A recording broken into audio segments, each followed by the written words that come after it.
Hi, everyone, and welcome to the Femme Force podcast. My name is Rachel Paspman, and I am your host. And I am so excited because I get to be joined by not only an amazing woman today, but a friend and a colleague, Paige. So, Paige is a security leader. So, we're in the same industry. She does crisis management. She is a contributing author for an amazing book on women in security called Vocal Lanterns. And she's the organizer of the Charlotte Women in Security documentary screening, which, if you have not watched it, you can find that on Amazon Prime. And she's done a ton of stuff, including career pivots, criminal justice studies, and she just has a really deep commitment to elevating women's voices in security. And we share that in common. And I think it's just going to be an amazing episode. So thank you so much for being here, Paige. I'm so excited to have you. Well, thank you, Rachel, for having me on. I'm really excited to talk about everything that we have planned on talking about today and just share a little bit more about the work that we do as women in the industry and highlight all the incredible stuff to come. Amazing. So I want to kick off the conversation with something you told me in our pre-interview about the importance of saying yes to the coffee. And Yes. so it's an entire initiative that, you've kind of started. And I want to hear about this because I think this is so important, not just for women in security, but women trying to network in general. Yeah, no. So the one thing, all the time people are reaching out, let's grab lunch, let's get coffee, let's do these things. And I think it's so important to take the time to actually say yes to those things because you have no idea where that yes is going to lead you. And the perfect example of that, to highlight some of the things that you mentioned with the book, with the documentary, those things would not have been able to happen if it wasn't just for saying yes to the coffee. A really good friend of mine, colleague, Jennifer Walters, who is one of the co-editors of Vocal Lanterns, she just reached out and I hadn't seen or talked to her in years since she'd worked for Bank of America and she's now at another financial institution. But she just reached out. Do you want to grab coffee? I want to run something by you. And I said, absolutely. So we met up and just caught up. And that is where she came to me and she told me the initiative and the idea behind this book, Vocal Lanterns, and lighting the path, the way forward for women in security and women in the industry and sharing the stories and the challenges and the triumphs and everything in between. Yeah. And she asked, would you like to contribute to this? And honestly, I was a bit taken back because who am I? I don't need to be It's writing a book. imposter syndrome, though. It Seeing what I sits have to deep in say. there. It does.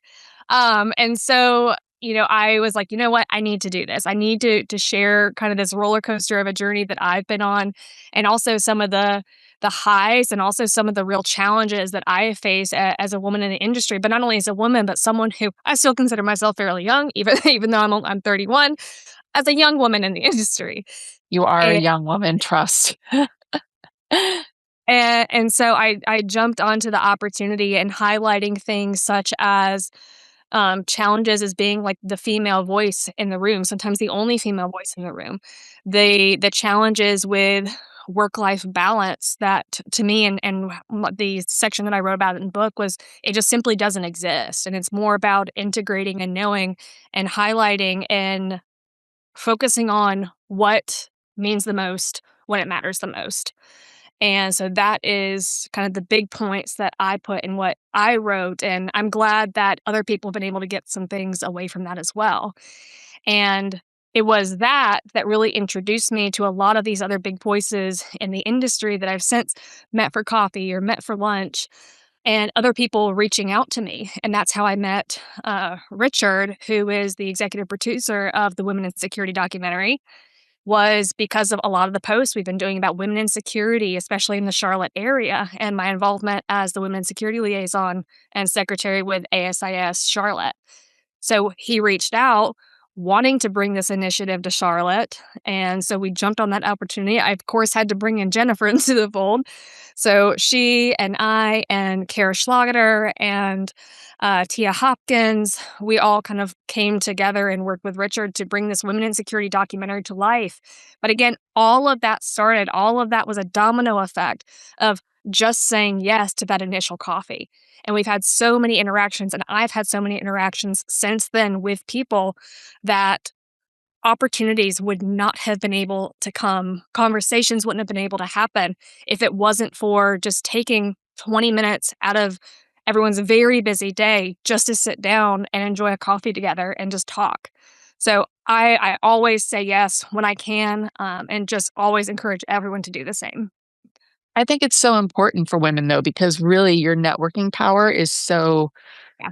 driven, from same gender like connections that we have. I mean, I was laid off twice in 2025. It's a low year.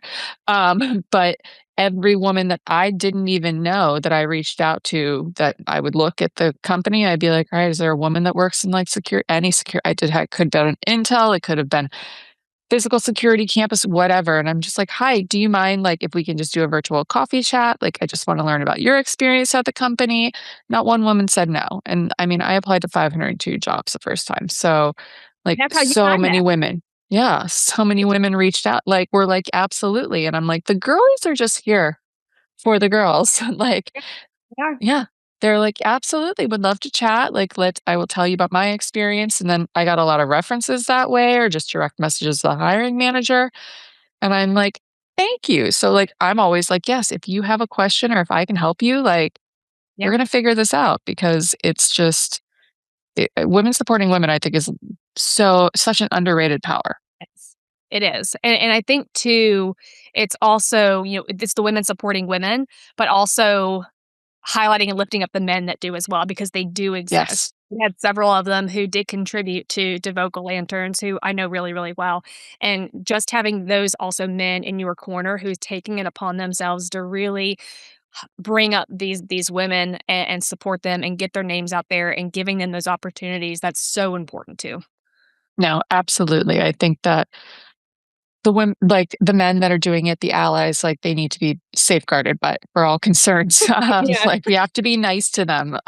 You definitely see there's conferences I've been to where women just pile on when they're up there doing a panel about allyship, and I'm like, "They're not the ones that did this to you personally, so we need to, like, be kind, because if we're not, that's how we lose allies." I'm like, "We're here to bring more into the cause." But, like, I mean, they've got unfortunately, they have more voices in more rooms that we do, so, like, you need them to help support you. Yeah. So, I wanna talk about your career path because it was very diverse comparative to, I mean, uh, Yeah. mine, I didn't do law enforcement or military, but I still had not even as diverse of a background as you. So, you were considering culinary school when you were really thinking about things. Yes, yes. As we speak, I have my sourdough bulk fermenting. Hasn't failed yet. Love that for you. No, so, when I was younger, I always went back and forth between, like, a criminal justice route and culinary school, and my love for criminal justice really started with the old faithful, like, crime scene, CSI, crime scene investigation, the OG out of Vegas. I was doing forensics camp at, like, 12 years old. I was that cool. And so over time, my interest with the criminal justice world and everything really, really peaked, and then I decided, "Oh, well, I wanna go to culinary school." I love cooking, I love baking, and so my grand plan was I was gonna go to UNC, and I was gonna go to business school and then transfer to a culinary school afterwards and open a restaurant and run a restaurant and, be one of those really amazing TV chefs. It was awesome. That was the grand plan.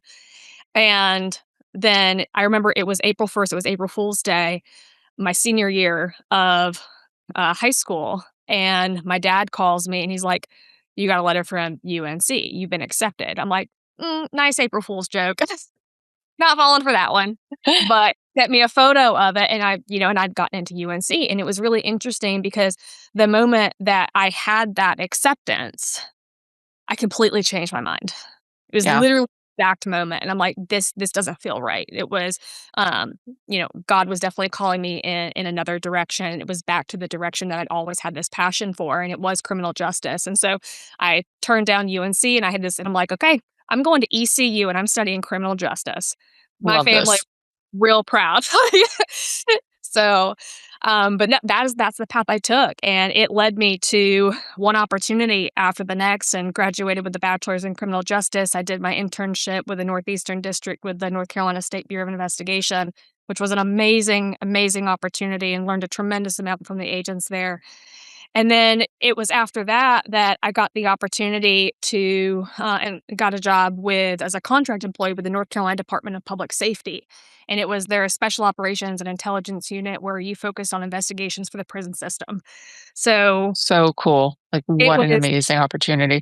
coolest it was the coolest job. A lot of it was monitoring the telephone calls and things like that and building investigations based on, what was being said, figuring out code and things like that and painting the picture for the prison system. And it could be for drugs, it could be other types of contraband, it could be on hits on officers, other inmates, and everything in between, money. It was very fascinating. And what it really did was really teach me to think outside of the box because in that Yeah, environment, the box just doesn't exist.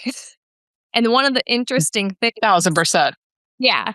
And one of the interesting things is people would ask me, they're like, "Wow, how did you think about this way?" I'm like, "Well, there was an episode on TV," and they talk about the CSI effect, Yeah. where juries are often impacted by, TV shows and think that things in the justice system and the judicial process is a little bit different than it is.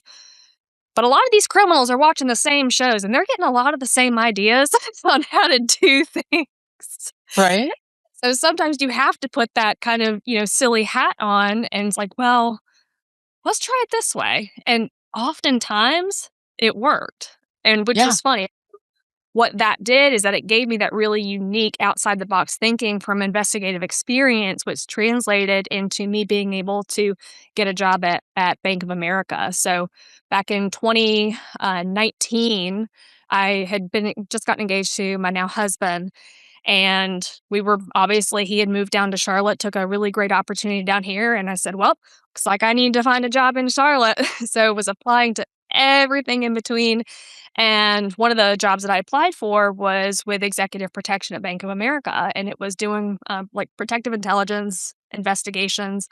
Didn't think anything of it. It'd been a few months, about 4 or so months since I had heard, completely forgotten I applied to the job, and Oh, been there. and yeah. Finally got called back for an interview and, one thing led to another and I, had the incredible opportunity to join the amazing executive protection team we have at Bank of America doing that work and that jumped into kind of what I do now with security preparedness and focusing on those high impact threats. So I've done a little things from the investigative piece to the proactive piece, but it's just been this one beautiful flow of a career path that's just one great opportunity has led to another. No, 1000%. And I think that it just says so much about the career pivoting and why that's so important because you don't have to follow this straight line. I never thought that I always had an interest in like international politics or international relations or what was going on in like geopolitical realms. So, about like the career pivot. So, I think that when it comes to career pivoting, it's not just a straight line.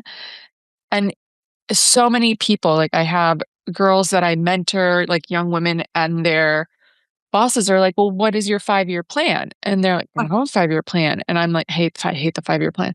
And I'm like, they're like, "Do you have a plan?" And I'm like, I mean, I have like a 20-year plan, but I adjust it Yeah. every 6 months. Like I have to revisit it and see. I'm like, because what if I haven't accomplished that thing that's going to get me to that point? Or what if something's pivot or I'm working on a new project I didn't think I was going to be working on that like has taken things you have to adjust them. And like, so yeah, you can make a 5-year plan, but it's not a set thing. You could go in a completely different direction than you could ever imagine. Like, I never thought I was looking to get into Intel. I never thought I was going to be a bodyguard. That wasn't on my child bucket list. I wanted to be an archaeologist, and that didn't happen either. So, like, you can pivot completely and like change your mind. And I mean, look at the people that did think, I mean, what Vera Wang started at like 45 or something, they said, and like Martha Stewart had become a billionaire until her 40s, and I'm like, you Mhm. can change the game. You can go in a completely different direction.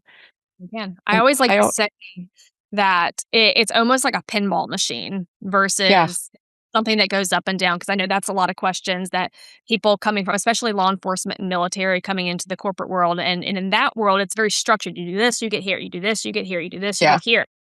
And when I meet with people who are coming from, that world, I'm like, "You gotta think about it almost as like a pinball machine. You were gonna be here, you're gonna go here, you're gonna go here, you're gonna come back down here, then you're gonna go up. And then you're gonna Mhm. do that entire thing." But what that does is it gives you such a well-rounded experience. So it's not just focusing on executive protection, it's not just focusing on security preparedness. You get that little piece of intel, you get the piece of threat assessment, you get the piece of operations, and you get to learn, and that's how you become a successful leader, at least in my mind. I know everyone's got their own Yeah. definition of what it means to be a successful leader, but really taking the time to understanding the roles of the people that you're leading and why it matters to the organization, why it matters to the enterprise, why it mitigates risk. In each of those elements, it's so important to building a well-rounded organization, a well-rounded leader as well. So having the pinball machine, we can't be afraid of being the pinball. We gotta No, and embrace it. the collaborating, I also think, like, Yeah, collaborating with completely different departments, like, you're gonna learn so much, and it's gonna grow your career by understanding how you can utilize and, like, r utilize other organizations within your company. I think my 2nd job, I had EP experience, but I was a girl, so they stuck me in a GSOC, that's what they did, and at the time, super angry about it, like, it wasn't my forte, like, I ended up leading it, like, I could do it, wasn't what I wanted to be doing, but now in hindsight in my career, I'm like, that was such they didn't mean to make this a hindsight for my career, but, like, what a privilege to be able to, like, have worked on one, help build one out, help run one because I know how to utilize it now. I know how to build one out. I know how you can do it with EP and be like, "This is what we're gonna do." Like, this is great. Doing that kind of collaboration and, like, figuring that out, though, now I know how to, like, do those things, and also it's a pinpoint where I can, like, grow in those departments and, like, know how to collaborate, and I think that just brings more diversity to the conversations. does. Absolutely. So and with that, with the pivoting and the going up high and going the pinball machine, so there are we're underrepresented in every C-suite you name, CFO, CEO, COO, like, whatever, but, like, CSOs are as women are few and hard to come by. I think I know 2 personally, and I'm involved with a lot of organizations. Like, I work with a lot of different people and volunteer on different things and go to different conferences, but you and I were talking about how the representation in those senior roles, like, it's just not there yet. And, like, where do you think this gap is coming from? And, like, what is when do you think it's gonna start to change? No, I think, we're starting to see the trend of more women coming into this industry and more Yeah, women in this industry. And I think part of it too is women feeling comfortable and finding their voice and being comfortable being the woman in the room and leading those conversations and leading charge and leading these programs and being able to effectively influence up and down. And I yeah. think we're starting to see this trend of more women being able to do that as more women come into the industry. And so my hope is in the next few years that we do start to see the increase of women in those leadership positions because our voices are being valued. We do see that. We are seeing a higher trend in women being in these leadership positions. And hopefully, as we continue to do that and we continue to almost in a way prove ourselves, because it's hard, especially in Yeah. this industry and in this world, to be able to be looked at as subject matter experts. And I think that's where it comes, like networking comes into play. I think it comes for us being comfortable putting ourselves in the room to be seen and to be heard and make our voices and our thoughts relevant and impactful. So that way we can be seen as relevant as well. So hopefully we continue to see this trend up over the next few years and see a higher representation at that CSO level. No, I would love to be able to see that. And you were telling me a story about a woman, her name was Kate Warren, I believe, and she was an early pioneer of women's intelligence, and in your opinion, has really set the stage for, women in leadership. Can you talk a little bit about that? Yeah, so Kate Warren, this story actually was highlighted in that Women in Security documentary, and it's a fantastic story. But she really is looked at as the pioneer for women in this industry and investigations. So she came to Pinkerton, who was hiring for kind of a detective almost in a way, and you had never seen a female detective before. And so she came and she really pushed him to think about the value that women bring to these types of roles. You think about it and, men full of room, you hire a man detective. Most of the time, that's exactly what people are going to expect. Who's gonna expect, especially in the years that she came, into play and was looking for this opportunity, you know, who do men speak with a lot about anything? They come, they're more comfortable talking with women about different kind of, more intimate things or other women, spouses of these individuals who may be under investigation. We can come in and we can befriend those spouses. We can put ourselves in these environments that lend ourselves to listen and learn and never be expected to be in that position. And so she did that, and she put herself in the environment, and she did it extremely well. And she was the first female to be able to do this, and it just unpacked, the ability for women to be represented in this industry doing that kind of work because she could show the value. She could show that women can use empathy, we can use listening skills, we can use reasoning. We can use kind of more emotional stability, which I know is kind of counterproductive than most people think of when they think of women, but Yes, we've but there in a it's little there. way, and so we have that ability to come in and do all of these things and use these skills that we inherently have as women that many people don't expect. I red team with Bank of America as well. And I'll tell you, it's a lot easier being a woman to be able to do that, to turn on some of those emotions or to be able to get into some of these places because people don't expect women to do that. Exactly. And it's the same thing with Kate and how she used that ability and she used the skills that she has as a woman to be able to be successful. And we've just seen that just continuous line of us as women and women in the industry to do that same thing. So she really paved the way for even us to be able to do what we do today. I love that, and I think that I mean, we've there's so many women that have come before and will come after, but the ones that are really, working to utilize and put women in these rooms, especially in the security industry, I think is just the value there. It's a value add. You don't have a value negative and in any way. And I mean, it's not just our industry. Like I literally was on TikTok and I was watching this TikTok, and this girl was sitting there, and she goes, "I love true crime." She goes, "You know what I noticed in all of the interviews, whenever it's murder, not it's mostly is for true crime, podcasts and documentaries." She's like, the detectives," and she's like, "and all of the people that are there from, like, the law enforcement side always refer, we don't even know who did it." And they're like, "Well, he would have had to do this." And she Yep. goes, "It could have been a woman.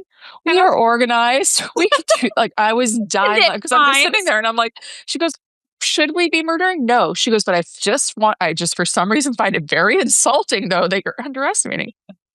Yeah. Right? I'm like, "You're underestimating me." I'm like, "I could do it. I'm not, but I could. Like, how dare you?" And she just went on this whole thing and I'm like, "This is actually that's very true. Like, this hurts." Yeah. That's So we're awesome. hurting it. I know, it was just phenomenal. Switching away from murder though.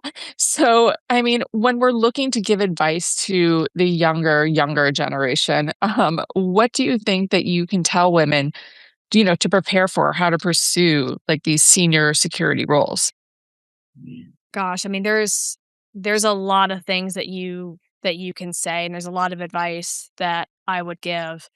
But the biggest thing is put yourself in the room. Put yourself in the room. Don't be afraid to be the only woman in the room, the only girl in the room, the only person with your subject matter expertise in the room. Don't be afraid to do that. And it is so intimidating.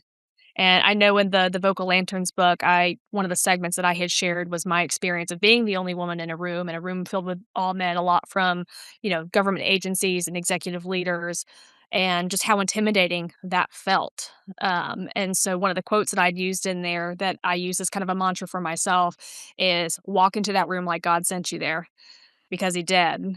And so that's kind of the pep talk that I gave myself when walking into that room. And so that is what I would suggest to others as well is don't be afraid to step into that room and be the only person in the room. That would be the first thing.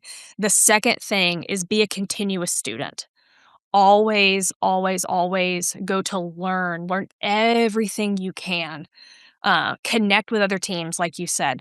Learn what other teams do. Learn how the work that you do impact those that you work with and you work around, even if it's not on your direct team. So you can see how everything ties together. Just be a continuous student, not only of your organization, but how the industry works as a whole. One thing that I've been exploring is, a CPP certification and a CEPTED certification just because I want to know. I want to learn. I wanna see why it's important and how it all ties together. So those are the 2 things. Don't be afraid to get into the room, and then always just be a continuous student and learn everything you can. I love that. It's really, really great advice. And I mean, your experience is just so vastly different from I think what a lot of women have to experience like in their day-to-day 9 to 5s. Like you're operating in crisis response environments. So what is that like to do? Like what is a day to day or I mean, I know it's different every day, but how does that work?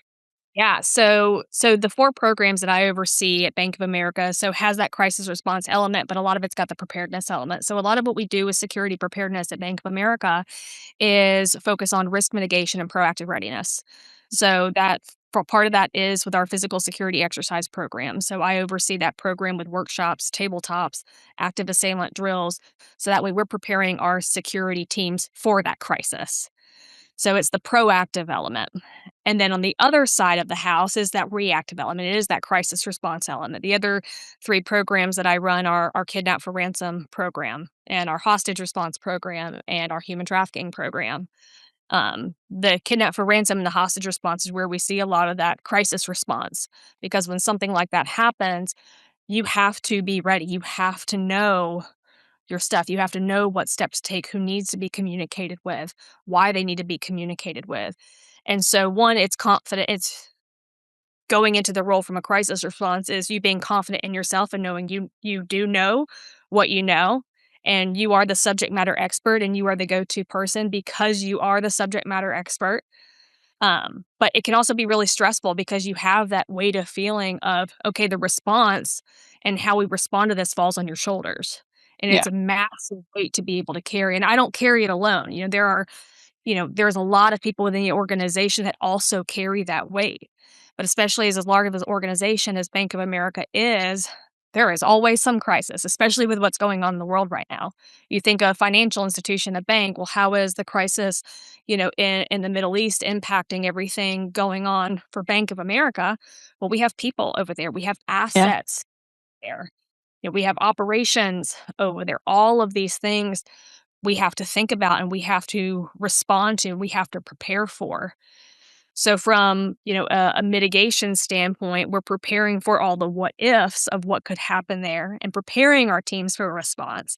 And then you get the response element when things do kick off and really making sure that our people are safe, our assets are protected, and make sure that everyone's going home at the end of the day. And like I said, it's a big weight to carry, and I don't carry it alone, but it is a big weight to carry for the organization.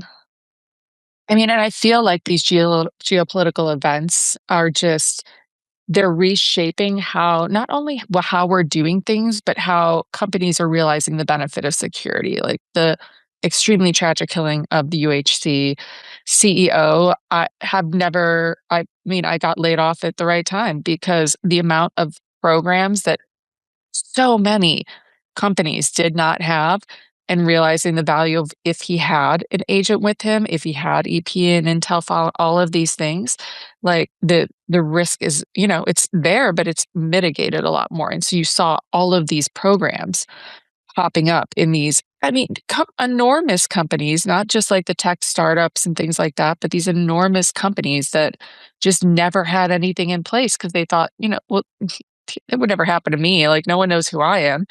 And no one knows who the UHC guy was. Like, I couldn't have pointed him up in a lineup if I tried. Yeah. Yeah, and that's we see the programs pop up and then other organizations bolster their programs. Yeah. But where we tend to fail there is when we use events like this, as a knee-jerk reaction instead of long-term planning. Yeah. Because we saw the influx of programs and the bolstering of programs. Well, now that we've seen and what you've experienced is a lot of these companies that did that now that, over a year has passed, they're starting to wean them down again. Yep. Why is it important then versus why is it important always? And that is why it's important for us as security leaders to come in and be able to paint that picture as to why this is important, why this is mitigating risk, and how that's defined to each individual company. We have to be able to paint the picture of we're more than a cost center. We're here to mitigate risk. We're here to protect the company. We're here to protect what it represents, your operations, your reputation, all of that. That is what we're doing as security professionals, but it's being able to translate that into what it means for that individual company. So that way, when the UHC incident happens, because I am a when not if person, Yeah. when that in, companies are gonna be more prepared because they recognize the long-term importance of having these programs versus just a short-term knee-jerk reaction to these types of things. Yeah, and I feel because he wasn't Bill Gates, he wasn't a household name or anything like that when it happened, all of the sudden you got the buy-in that you have been waiting for. And whenever I did my interviews and they're like, "So why do you think we need this?" And I'm like, "Listen, I'm not gonna lie to you. The product that I'm giving you is nothing. That's the product. Nothing happens." I'm like, "I don't build anything for you. I don't market anything for you. I'm not selling anything. Like, I bring in no actual dollar signs. You're only gonna see them going out." I'm like, "But what is the value on your life?" And I'm like, "And not just as a CEO, but what is the value of you as a father, as a partner, as a friend, as a board member to some of these things?" Like, and then multiply that with inflation and everything else, your career's not ending. I'm not talking 1 year. Like, what is your projection of, like, if you want a number, of value on that? And so if your projection is probably a couple 100 million if you're a CEO of some of these companies, I'm like, "Well, I'm wanting to spend under 1 mil a year." And So in another the yeah, it's good it balances out. It does, and I know for especially from a corporate security lens, is how also to translate what we do into, earning the company money or protecting money also. I know when a conversation I was having with someone around our K&R program, customer comes in and they're a victim of a virtual kidnapping and, someone says, "I've got your, daughter, give me $1 million or $250,000," or whatever they're asking for, and we're able to work with that customer to work through that event. That customer is saving money at the end of the day, which is positive from a reputation standpoint. They're gonna be a returning customer, and they're gonna tell their friends how Bank of America, helped prevent me from losing all of this money. Yeah. Because then at the same time, if, we go in and we can't tell them what to do with their money. If they are adamant on, withdrawing those funds or Yep. getting those, but what if they come back and say, "I was scammed. I want to file a claim. I wanna try and get all my money back," and that takes time. It takes money, and so we're saving money at the end of the day by just helping a client work through a really distressing situation, and not only are we helping them financially and us financially, we're helping them emotionally, and that in turn is positive from a reputation, and it's the same thing with hostage taking, from our hostage program, not only do we work in that kind of response standpoint, but we also partner with a nonprofit called Hostage UH, which is an incredible organization. They help with victims of hostage taking, illegal detention overseas who are U.S. citizens, and help them kind of reintegrate Oh, back into back into society, and they help support the families, and I can't tell you how many times that we worked and with victims and their families have been able to do some pretty impactful things for them, saving people's homes from foreclosure, helping, account fees, things that are really, really important because if someone's held overseas or held hostage, life doesn't stop. yeah. Money's still coming out of the bank account at the end of the day. Bills still have to get paid. And so that also from a reputation standpoint can drive additional business growth because if I see that, I'm going to want to work with Bank of America because I know that they care about me as a customer. So it's also translating, what we do and how it could also positively impact growth from a financial standpoint, a customer standpoint, a reputation standpoint, an operational standpoint, all of these areas that's important to these large organizations. This is why we do it. And it's being able to translate that and to show why it's important to the company and what they care about. Yeah. No, I completely agree. And I think, also when you're trying to do, that's an empathy thing is to be like, look at how someone cares about me, which is something that, women really thrive at. And I think, I mean, that's the goal at the end of the day. You want to keep people safe, you want them happy, you want them productive. But like the number one part of that sentence is you want them safe. The rest all falls through. So I want to move on to some of the things that you are doing to help women in security, which is a lot of these events that you're putting on and looking at like elevating women's voices on different things. So why do you think the visibility portion of this and the community building within within the whole security space for women is so important? And I think it goes back to what we bring to the table as women in this industry. We've talked about you hit on empathy. We've talked about relationship building, connections, being able to be really good with active listening and having conversations, facilitating things like that. All of these things are skills that we can take into the industry that are important. With my job with the exercise program, I facilitate a lot.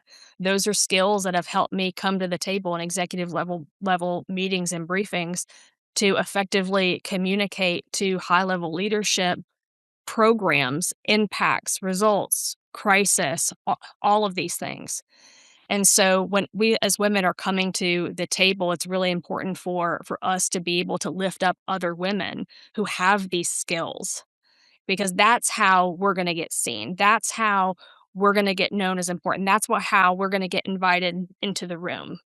And that's why it's so important for you and for me and for all these other men and women alike who are lifting up other women so that we give them the opportunity to also be seen and to also be heard and give them the opportunities that we've been given. Because I would not be here today if it wasn't for men and women taking chances on me. And so I want to be able to give that same opportunity to other to men and women alike to give them the opportunity that I was given to be able to be a voice in this industry and to be able to lift other people up to make positive impact and have a positive influence on the next generation and the generation even before us. It's about being able to get people into the room to be able to be heard and allowing them to show what we can do so that way we are invited to the room because that's one of the most challenging things is being invited and have the confidence when you get there. So we Yeah, need people. because that imposter syndrome runs deep. It is Uh, deeply buried in there where you don't even realize it's an unconscious thing.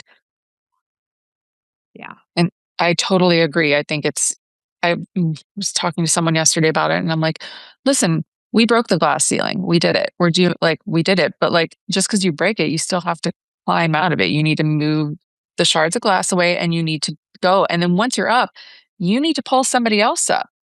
Yep. We're doing the hard work, but we need to pull someone else up and like always let another woman in the room. Absolutely. Just Absolutely. seeing the diversity helps, I think. Yeah.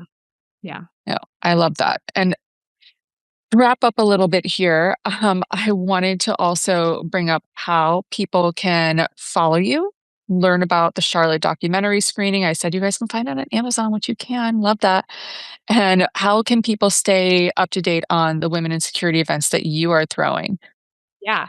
I'm on LinkedIn, so Paige Wanless. I'm very recognizable with the hair. Live. It's so chic, though.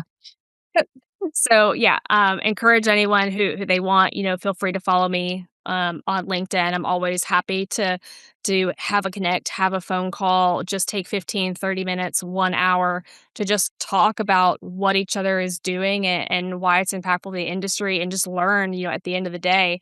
And especially, and again, men and women alike, especially I really love talking to young women coming into the industry as well, just learning about their paths because I see so much of myself and some of the next generation coming up and it makes me so happy to see all of these other young women just coming in and paving the way. It's awesome. But yeah, people people can follow me on LinkedIn. If you are local to Charlotte, we have the ASIS International Greater Charlotte Chapter 65 LinkedIn page where we post a lot about different events that are coming out. If anyone's not an ASIS member, definitely do it, whether you're local to Charlotte or not. There's so many incredible resources. They have an awesome women in security kind of group that you can be a part of that's just always sharing links to events, and I try to do that as well on my page and then the local ASIS Charlotte page. But always, if there's anything coming up, I always try to share it on there. So my information, I believe, is on there, and then with the Women in Security documentary, I would always encourage anyone to check that out. They're doing some additional screenings around the US. And then also with Vocal Lanterns. So the book, I know we've talked a lot about the book, but all the proceeds of that go to Girl Security, which is a nonprofit that help young women get into the industry and pay for education and just open up opportunities to young women who are looking to, you know, get through that glass ceiling as well that we can pull up. So would always encourage everyone to take a look at that book. It's on Amazon. But yeah, feel free to give me a follow on LinkedIn and reach out. I'm always happy to connect with anyone who wants to. I love that. And for the final question, I like to ask all of my guests, but if you could give one piece of advice to your 16-year-old self, what would that be? I know she's a different girl. Such a different girl. I could give so much advice to my 16-year-old self.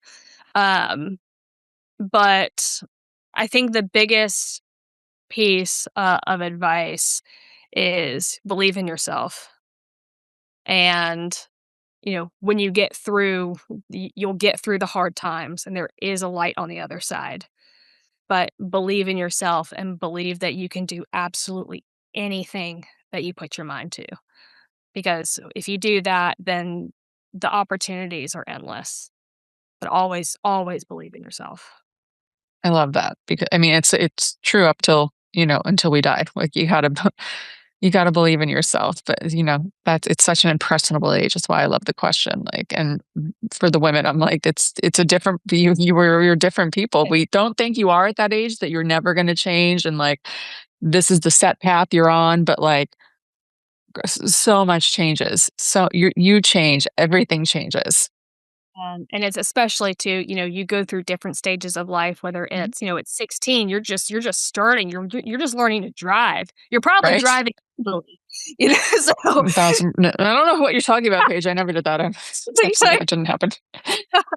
But you're learning to drive, then it's college and the challenges that you have in college and you wanna give up, and then it's the difficulty in finding that first job. It's, if deciding if if marriage and a family is in the cards for you, you go through challenges, and I think us, whether it comes to family, whether it comes to life or careers, we everyone kind of shares the commonality that we have these moments of, "Am I doing enough?" "I can't do this." "Why did I even try?" And those are the moments that we have to come back and really just say, "No, like, I am in this for a reason." Again, walk into that room like God sent you there because He did. It's having the confidence in yourself and it's believing in yourself that you can just accomplish absolutely anything. I love that. It's amazing advice. Paige, thank you so much for coming on. I think this was an amazing conversation. I hope for anybody who's not in the security industry, you take a little bit of a look and see the amazing women that are just, paving a path in such not just a male dominated, but a male viewed industry. And I think like you're going to find some powerhouses that you didn't even know existed. So, and stay safe. Like that's the other thing. Everybody stay safe. Crazy Well, world right now. thank you so much. It's been an absolute honor getting to talk to you today, and thank you so much for inviting me to do this. I'm so excited to be able to just see what comes next for you and for everyone in this community and women out there in the industry. I think can only go up. We're Absolutely. only going up. All right, everyone. Talk to you next week. Thanks for tuning in.